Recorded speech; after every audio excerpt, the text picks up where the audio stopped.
In this episode, I'm going to show you the telltale signs that your EGR valve is screaming for help.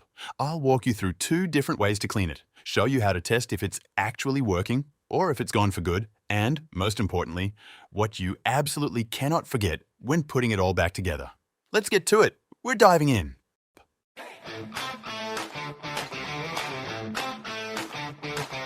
First things first, how do you even know your EGR valve is acting up? You'll usually notice the early signs right after startup. The engine starts hunting for revs and idling roughly. If the valve gets completely stuck and gunked up, your dashboard will light up with a check engine light. Plug in any basic scanner and you'll likely see a code for EGR flow malfunction or insufficient flow.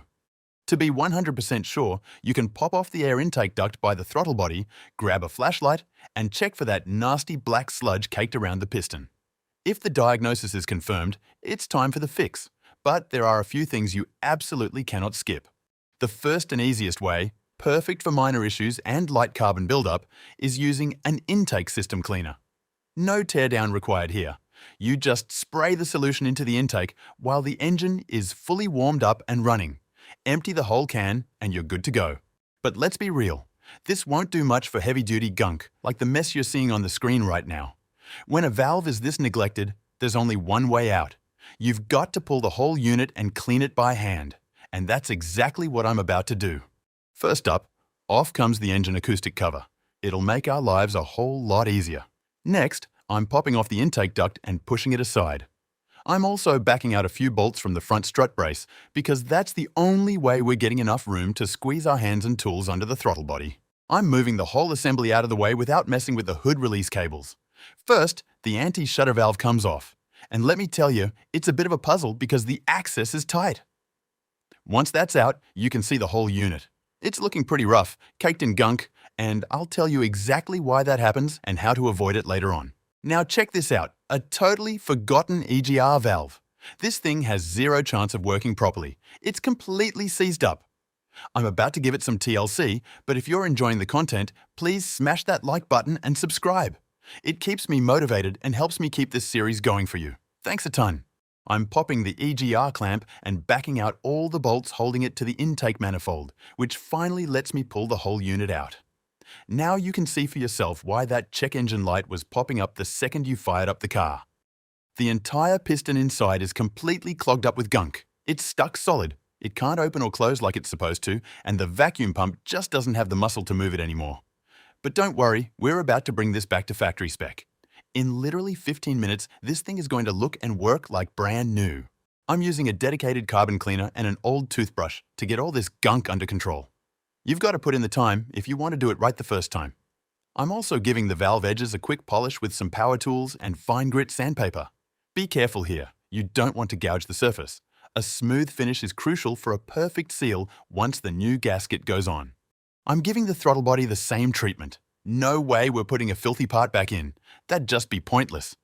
Once everything is looking sharp, it's test time. Inside, there's a diaphragm that moves the piston using vacuum from the pump. We're going to simulate those conditions using a large syringe to create some suction. If I can pull the piston out and it stays put without dropping while the vacuum is held, it means the seal is tight and we're good to go. We can finally mount the EGR back in place, but there's one extra, super important step we can't forget. In the intake manifold, there's a molded seat for the gasket. I'm pulling the old one out right now. It's toast and completely useless. While I'm at it, I'm clearing out any leftover gunk, being extra careful not to snap anything. This is absolutely critical for maintaining proper manifold pressure. Leaking air is a silent killer. It robs you of power, meaning you won't get that pinned to your seat feeling when you hit the gas, and your idle will start hunting. Take care of this, and those problems disappear. I'm popping in the new gasket with a light coat of fresh engine oil and bolting down the clean EGR using a torque wrench. I'm doing the exact same thing for the throttle body gasket. Out with the old, in with the new. A little dab of engine oil here acts as a better seal and keeps the rubber from getting brittle over time, thanks to the additives in the oil. It's a small detail that makes a huge difference. I'm sliding the throttle body back in, being extra gentle so the new gasket stays put. I'm hitting the bolts with the torque wrench too. Had to use a custom extension here to get the reach just right. Finally, I'm plugging in the power, tightening the hose clamp, and bolting down the strut brace so we can finally hear the result. Not too shabby, right?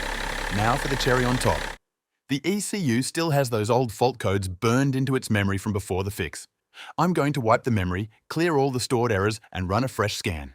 This is the ultimate moment of truth to see if all that hard work actually paid off. And drum roll, please. Ta-da! Clean as a whistle. That's the result we were looking for. If you enjoyed this deep dive, you've got to check out my full engine rebuild video. Good luck with your ride and take care.